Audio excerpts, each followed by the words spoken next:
Hi everyone, welcome back to my channel. Did you notice I have one hand of nails again? I'm so sorry, it's a disappointment. They're cute though, aren't they? In this week's video, as you can tell from the title, I have a lot that I need to say. I'm gonna try to keep this video lighthearted, but I do have some pretty strong opinions about this new J.K. Rowling book and Blaire White's new video on it. There's a lot of lies in that video. Blaire and other right-wing commentators are pushing to their audiences that there's nothing problematic about this book at all, and that trans activists are just searching for something to be mad about and searching for something to cancel this poor woman over. I don't know if these people actually believe what they're saying or if they're just like, you know, saying what they think their audience wants to hear. But either way, I'm making this video to give you guys some insight from a trans woman who is not Blaire, but also from somebody that has a background in behavioral sciences, specifically focusing on the way that media representation affects prejudice. I've written multiple extensive papers backed by scientifically reviewed theories, as well as statistical data. I'm talking way too fast. So if you want to just call me a crybaby snowflake, that's fine, but I do actually know what I'm talking about, and I will be, you know, showing you guys the theories and we'll just get into it. I post new videos every Thursday here on my channel, so if you guys are not yet subscribed, make sure that you do that right now. Are you done? Thank you very much. But yeah, with no further ado, let's get right into this week's video.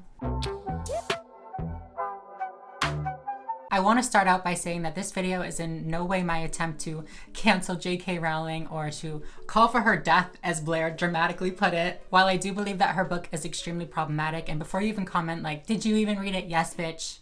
I read the book.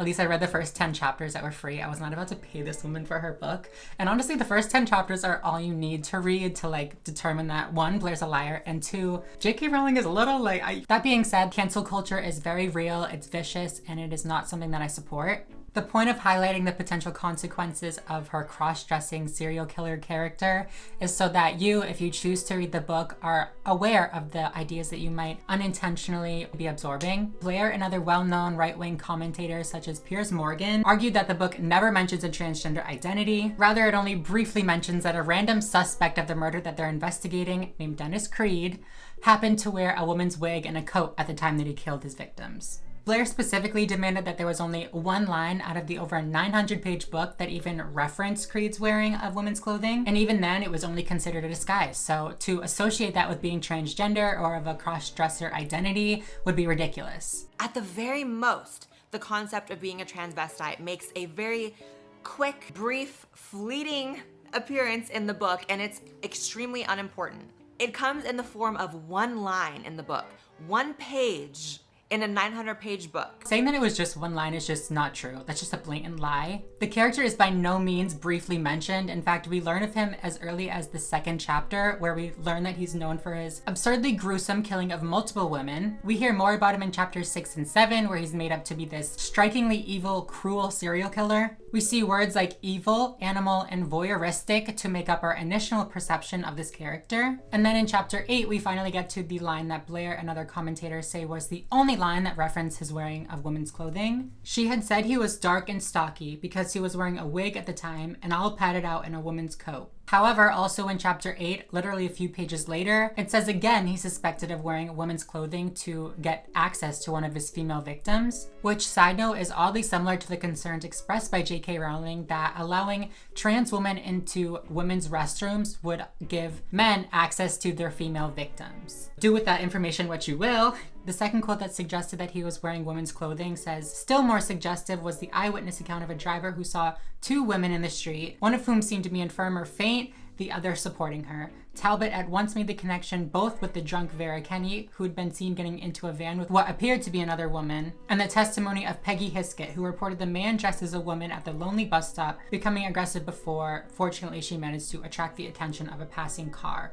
Even after seeing these two excerpts from the book, you might still agree with Blaire and think that, you know, it was just a disguise. They never say that he was transgender. However, it's no. Firstly, Dennis Creed, which is, you know, the person, I'm going to refer to him as Creed. Creed describes himself as girlish earlier in life, which points to his own perceived divergence from gender norms. But wait, this is where it gets really good, or bad, I guess. Rowling writes that due to a traumatic past, Creed found refuge in fantasy, and sometimes he would incorporate materials from the real world into those fantasies. Materials such as women's underwear that he would steal from strangers as well as family members to secretly wear and pleasure himself in. Whether this was intentional or not, Rowling is creating associations between Creed's wearing of women's clothing and his predatory behavior, and then refers to all of that as Creed's secret fantasy life, which, keep that in mind, I'll get back to that in a second. A co-worker of Dennis Creed claimed that Creed would sometimes go out in women's clothing to imitate a pop star. The co-worker says that this made some of the other workers feel uncomfortable, and they thought that he was, quote unquote, you know, queer. If he was truly just supposed to be a cis male with a female disguise, why does he have a history of gender nonconformity? Why would that be relevant? If this character has nothing to do with gender nonconformity and it was truly just a disguise he picked up on the way to his victims, then he wouldn't have had a history with gender nonconformity before that moment, right? The book then proceeds to say that Creed's secret fantasy life, which she earlier described as Creed's going out and wearing women's clothing and, you know, his deviant sexual behavior, the book proceeds to say that Creed's secret fantasy life became more sadistic to the point that he was soon arrested for the rape and torture of a 22-year-old girl. I cannot make this shit up. J.K. Rowling is drawing connections between Creed's gender nonconformity and his murderous, sadistic behavior. She is, whether intentionally or not, creating associations between gender nonconformity and an inherent sadistic nature. An association that not only affects cross-dressers and transvestites, but trans women like myself and Blaire. Another example of J.K. Rowling creating associations between gender nonconformity and mental illness is in chapter 9. Creed's landlady says that her first impression of him was that he was a pansy, a word frequently targeted at trans women and gender variant males, but then she quickly clarifies to say that she was wrong and that he's just sick. Now at this point, hopefully I've made my point that Creed, at the very least, has a history with gender nonconformity, and this gender nonconformity is written to be one of the underlying forces, or at least in some way related to his intensely sadistic behaviors. But you may still be thinking, hey, it's fiction, like why can't we have a trans murderer? Don't you want equality and representation, as Blaire put it? Yes, Blaire. Accurate representations of trans people and gender nonconforming people are, in my opinion, crucial to the greater acceptance of transgender and gender nonconforming people. The representation that she's created in this book is not only wildly inaccurate, but it's also extremely overdone to the point that these representations vastly outweigh the good representations that we have. Since the 1960s, we've seen a plethora of gender nonconforming villains in horror. Some of the most famous horror movies like Psycho and Silence of the Lambs have taken advantage of people's very limited knowledge on transgender identities and gender nonconforming people, and they use that factor of the unknown to add to that character's level of like scariness. According to the Cultivation analysis theory, which is a very widely recognized, widely respected theory of media effects, heavy exposure to certain ideas will create an illusory perception of reality. So with gender nonconformity consistently being used as the source of delusion or, sadistic behavior, people start to think that there is truly something inherently sadistic about being gender nonconforming or being trans. Blaire demanded in her video that she is not a crossdresser and she's not a transvestite. So to say that characters like Buffalo Bill or to say characters like Dennis Creed have any impact on her would be offensive. Girl. It is not only incorrect to say that, but it's wildly irresponsible. I'm not claiming that these movies or even J.K. Rowling's new book should be trashed or that you can't watch them or enjoy them. All I'm trying to say is that we need to be aware of the ways that representation of identities in media affect our perception of those identities. When reading a book or watching a movie, you're not going to critically analyze every single piece of information that you're receiving. You're just going to accept it for what it is. And that's fine. You know what I'm saying? Again, these movies are as famous as they are for a reason. They're good movies. They're just a little bit problematic. Not a lot of people knew gender nonconforming or trans people back when these movies were created. And these movies were literally the first glimpse that people had of gender nonconformity or, variance from the gender norm. To say that seeing a trans person or a person that the viewer interprets as being trans for the first time as a serial killer, an evil, murderous person, to say that that doesn't affect somebody's perception of trans people is just foolish. Another side note, I don't think a lot of the right understands the difference between these identities. J.K. Rowling has previously reduced trans people to how they dress on Twitter. So when Blaire demands that this is just a man dressing as a woman, that couldn't possibly describe me. Girl, that's how she thinks of you. That's how she thinks of all of us. What do you mean? Dr. Deborah So, somebody that I talked about a few videos back that's appearing all over the internet, she doesn't even know the difference between gender and sexuality. She literally thinks that trans women that are attracted to women transition because it's a fetish. She said that on the Joe Rogan podcast. How do you account for the seemingly large number of men who transition to become women who become lesbians?